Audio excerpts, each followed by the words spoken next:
Tonight, you're going to share with us something which is kind of ironic with your Hasidic background, and I'll explain what I mean by that in a moment, but I'll just introduce you incredibly briefly to say that you are, of course, YCT's chair of our Department of Talmud and my Rebbe in that context, and I'm grateful to have you as a Rebbe and as a colleague at YCT.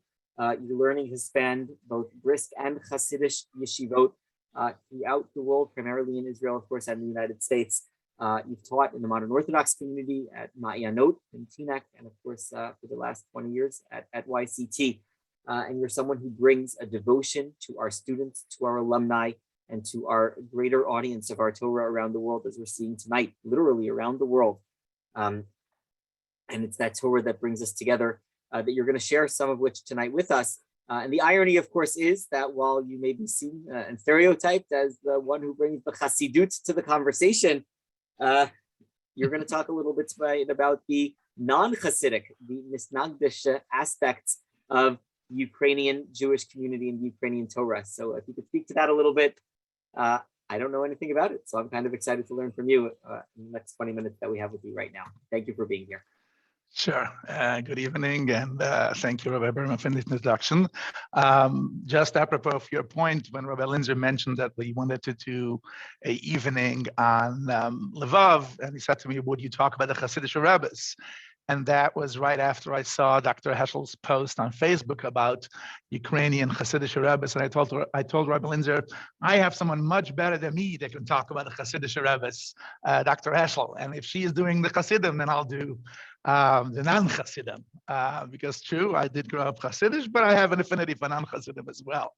So, so I want to start tonight, first of all, mentioning the circumstances under which we're talking. And I think that hopefully the learning will have some impact, because I suspect that I'm not the only one in this audience that feels hopeless at this point. As every day that goes by, you think, yeah, definitely by tomorrow, and it just keeps getting worse and worse and worse. And out of desperation, we are trying everything we can. Tefillah, Torah, and anything else. So hopefully our Torah that we learn tonight with such a nice, tremendous crowd will be for their merit and for their zchut.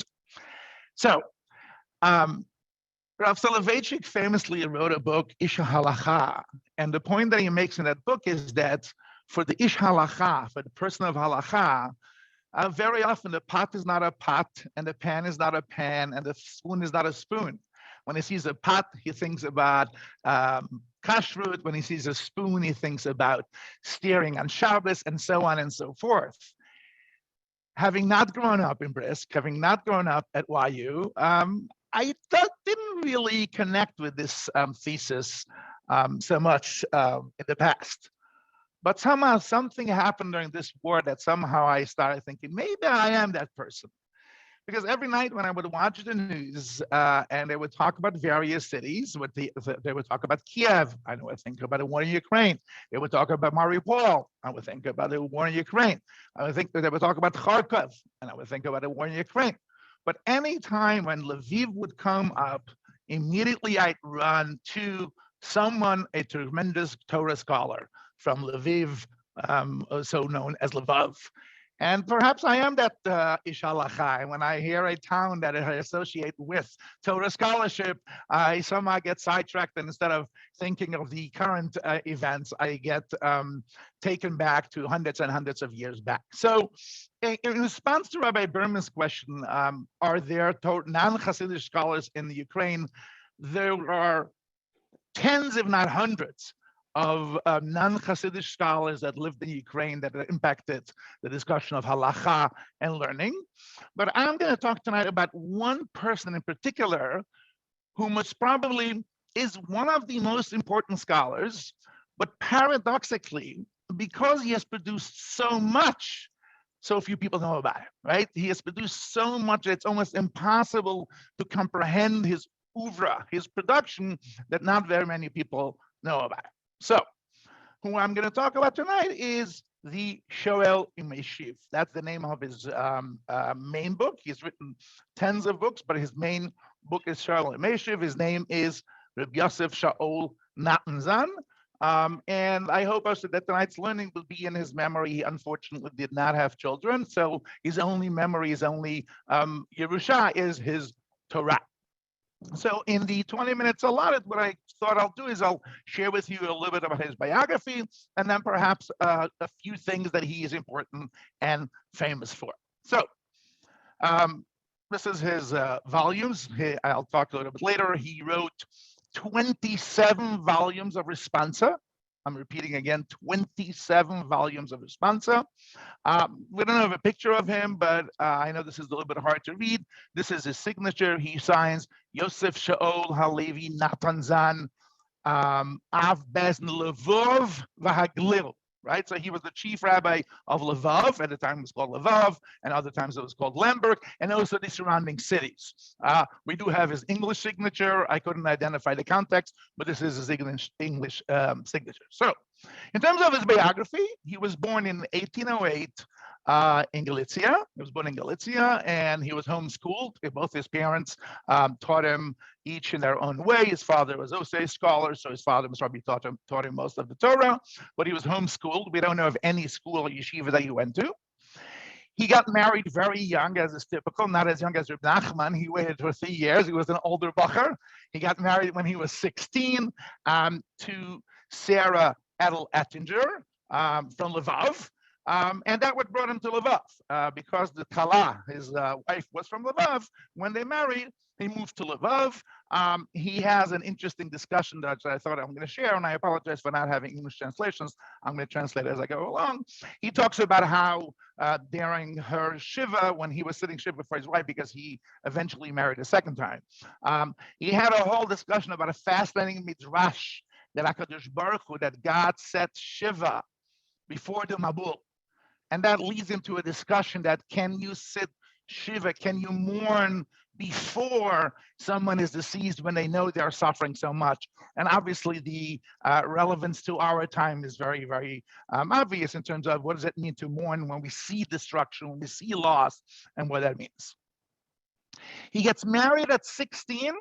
A year later, at 17, he publishes his first book, his first Sefer.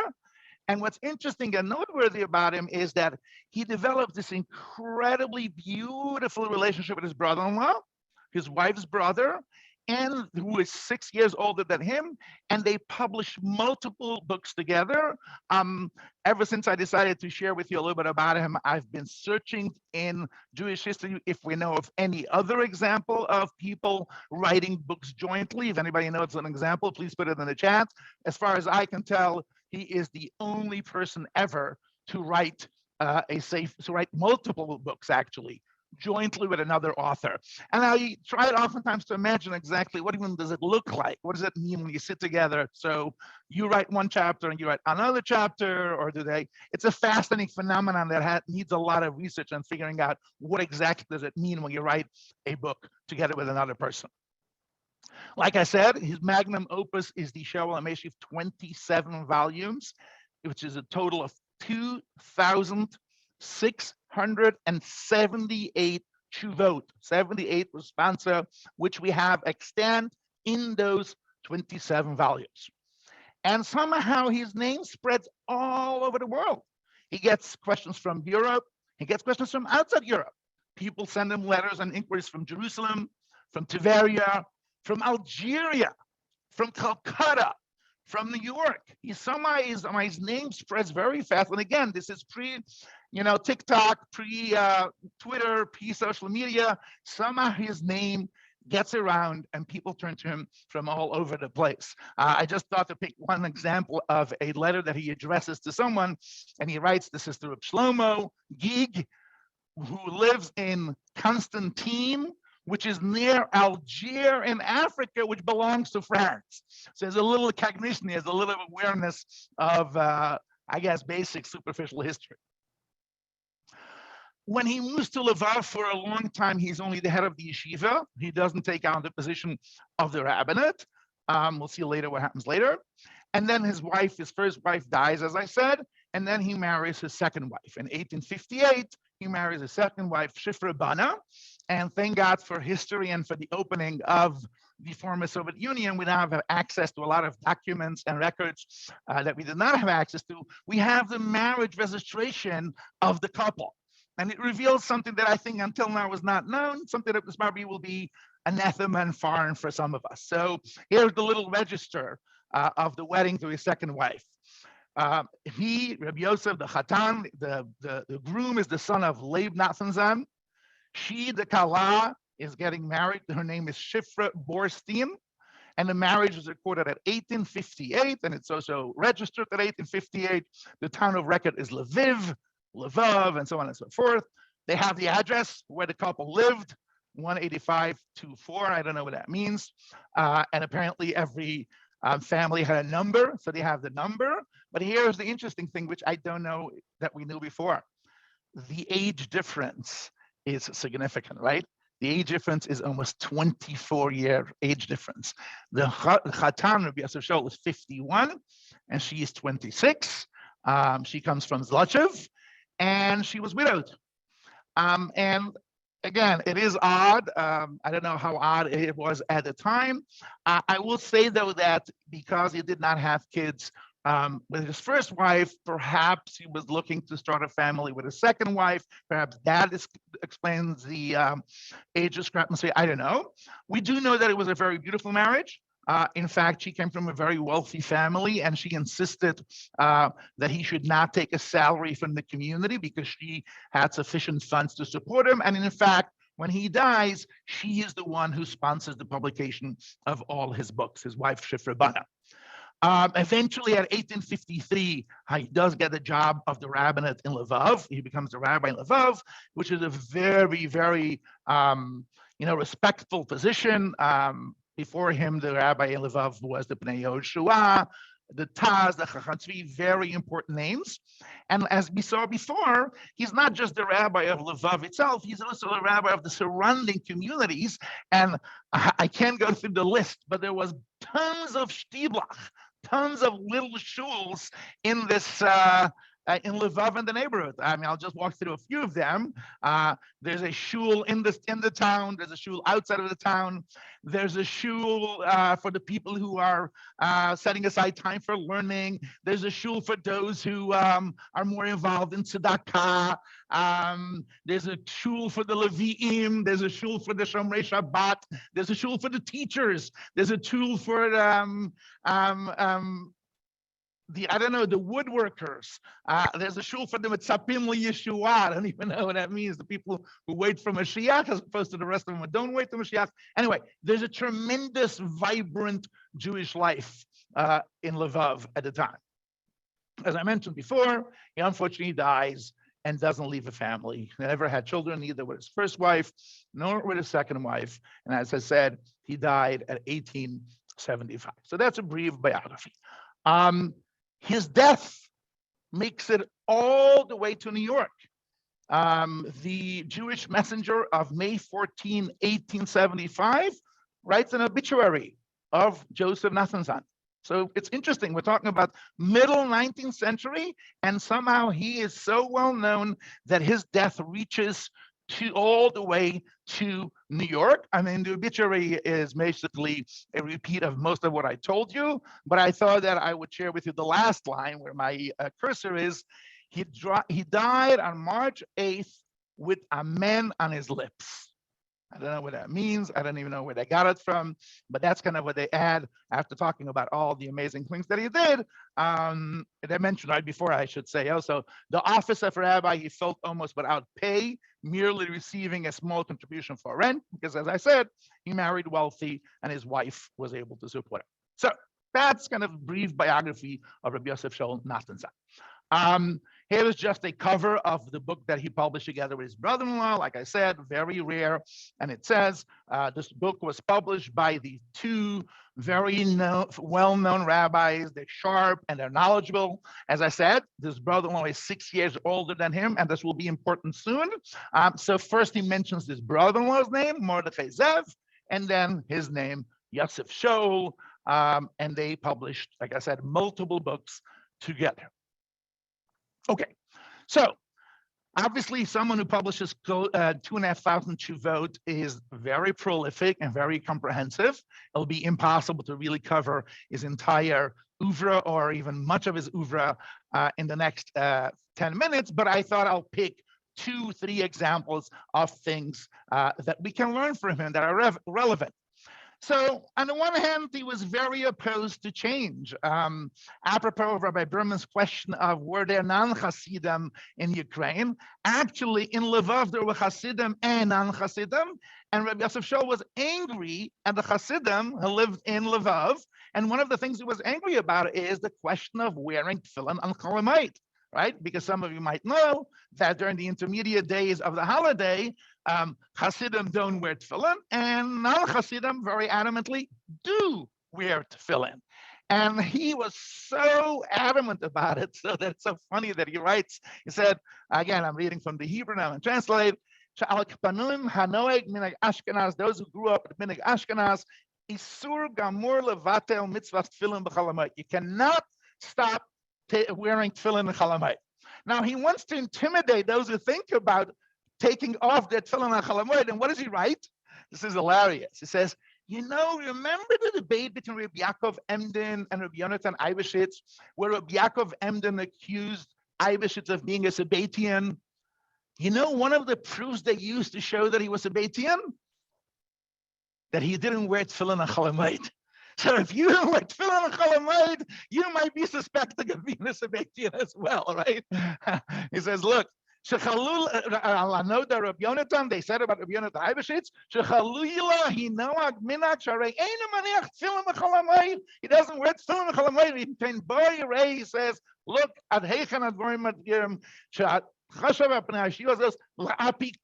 it's heresy not to wear tefillin on Chol Hamoed. Clearly, Rabbi Nathansohn is getting carried away here a little bit, but still, he's trying to win over, I guess, a significant Hasidic segment of his community, and he's trying whatever he can. So on the one hand, he's very opposed to change, like a small thing like wearing tefillin on Chol Hamoed becomes a big deal for him.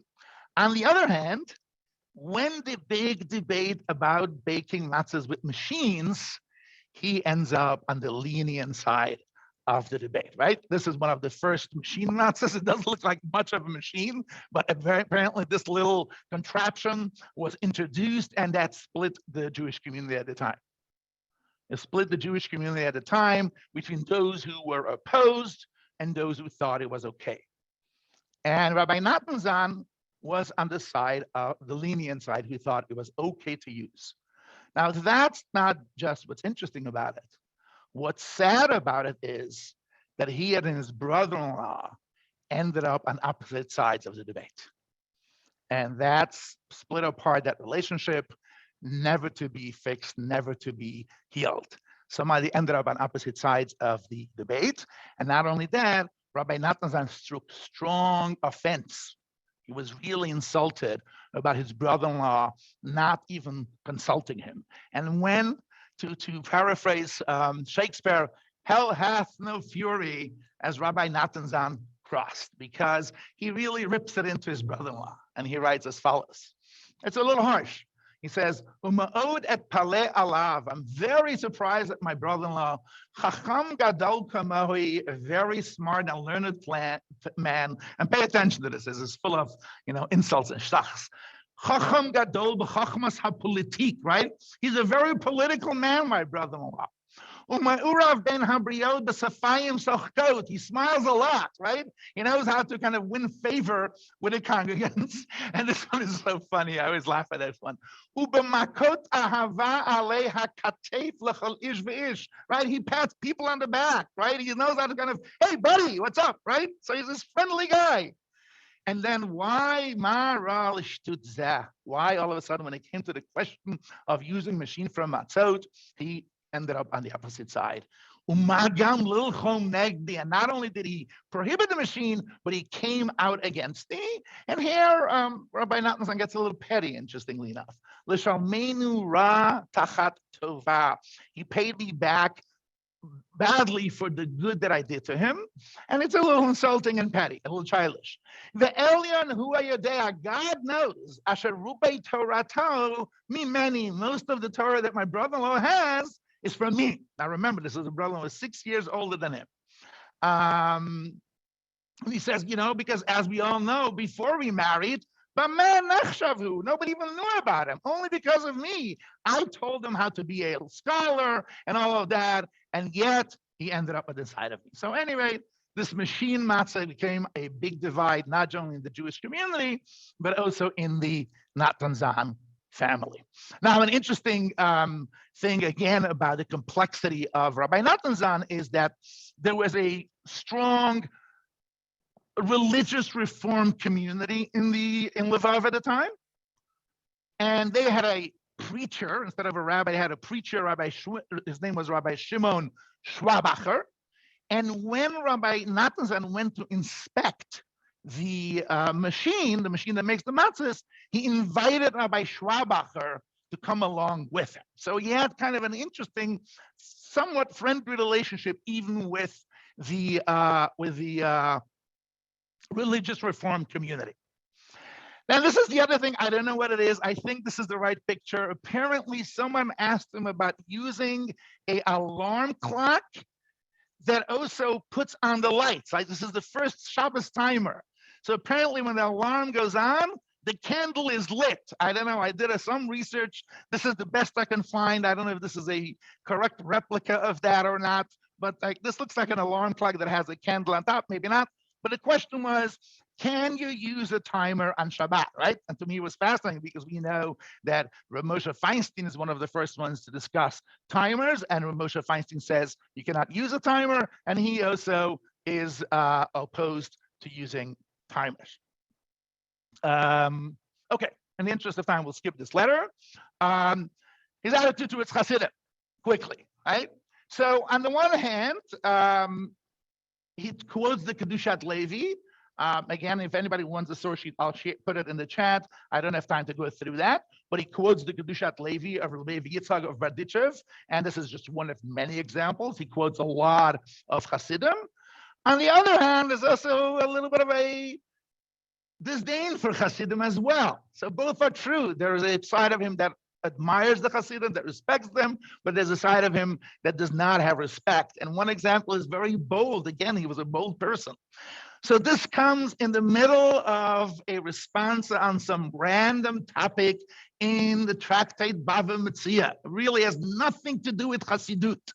And then he writes, again, he was a sharp person. He says, V'hine, okay,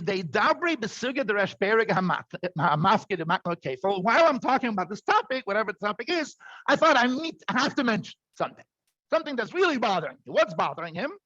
The Koznitzer Maggid, right, one of the Hasidic Rebbes, publishes a book from the Peshischer, another Hasidic Rebbe, and he writes that the Chidushim of the Peshischer Rebbe, the innovation of the Peshischer Rebbe, is so phenomenal that nobody in this generation can invent and innovate as much as the Peshischer Rebbe can. Right? So the Koznitzer Maggid publishes a book and says, oh, nobody in our generation can invent and be as innovative as the Peshischer Rebbe. And Rav Nathansohn takes offense to that. And he says, well, in my humble opinion, and I don't know about you, but when someone says in my humble opinion, they're going to rip into you. So he says, well, in my humble opinion, it's worth nothing. And then he goes through the entire book, the entire tshuva, showing why the innovations of the Peshischer are wrong. So again, like all of us, we are not linear people. We are not one-sided, and we are sometimes complex. And he was complex too. There were aspects about Hasidut that he admired and respect, and then there are aspects of Hasidut that he did not look up to. So, in closing, two very interesting, relevant psakim. One of them comes from New York. The Lower East Side Jewish community grew and grew and grew, and at some point, they outgrew their shul, and the only alternative was a Protestant church. And the question was whether one can use a Protestant church for a shul. There's a long history about this shul. Again, if anybody's interested, email me, I'll send you the details. But so a congregant in the shul, Mr. Middleman, writes to Rabbi Ysoscher Katz in Lviv, asking him if you can use a Protestant shul for, I'm sorry, Protestant shul. Freudian slip, I'm sorry. A Protestant church for a shul. Now, it's an interesting tuvah, so indulge me for a minute. It's clear that Nathansohn did not go to college and study comparative religion. He was not clear with the details, and it's clear that he writes, but he doesn't know what he writes about. It's very funny tuvah, and I'm going to read it to you again. I apologize that I don't have a full Hebrew. I have English. I have a little bit of an English translation, but here is, I'll read it for you because it's just funny to see how in the 19th century, in a city in Ukraine, a rabbi hears from some American about Protestantism, and he tries to make sense of it. And he writes as follows. Higiani mechtav min New York, b'medinat America. I got a letter from New York in America. Meharav Mareini Yehuda Middleman. Mr. Middleman wrote a letter to me. V'hisha'al sheyesham beit tfilah. There is a church, Latarnische Kirche, right? It's a Lutheran church. I don't know, he's confusing denominations and stuff. That originally was actually a private home, and eventually it was handed over to the church, and the question was whether they can use it for a shul. And alas kupat shar habayit, in the entrance, it's katuv b'lashon English, it says in English, Welsh, Scotch, Methodist Torah, right? And he's not sure exactly what that means, but he tries to explain what it means. These are people from Wales and the people from Scotland together joined to build a church. And he describes a little bit of their practices. And it's very funny. They say prayers about Jesus. And then they dance. And then the preacher gets up. And he preaches about Jesus, and they stand and they listen, and once the sermon is done, they dance again, and they are considered Protestants. So it's very funny, his sense of what Protestantism is. Long story short, and again, I wish we had time, basically he's discussing anachronism, right? These are denominations that don't use icons for their prayers. Shortly, the answer is that he thinks that that is a church that can be transformed into a shul. So that's a very important shuvah that comes up a lot. I use it in my own shul when we had to move and we didn't have space. And the question was aniconic churches, and aniconic churches, he says, don't have the status of church. And then finally, and I'll take off the screen, I'll say it in person, and unfortunately, sadly, this tshuvah is also very, very relevant and pertinent, and I'm going to wrap up with that literally in 60 seconds. He was asked about the level of certainty to determine guilt in child molestation. And he basically, a real story, again, unfortunately, I don't have time, my time is running out or has run out, but he talks about a case where kids testified about someone that they were molested. And even though normally we have standards of testimony, the standards of testimony to establish suspicion for child molestation are lower than the usual standards. Okay. I wish I had more time. Like I said, there's so much more to say. But once again, as we think about Ukraine and we think about all the people who are suffering now, let's remember that we have a deep connection to that place. And our Judaism has been radically and dramatically transformed by all the people you've heard about tonight, the Hasidic rabbis, Rabbi Nachman, Rabbi Ysoscher Nathansohn, and many, many, many, many, many more. May their zechus help end the carnage and the suffering in this world. Amen.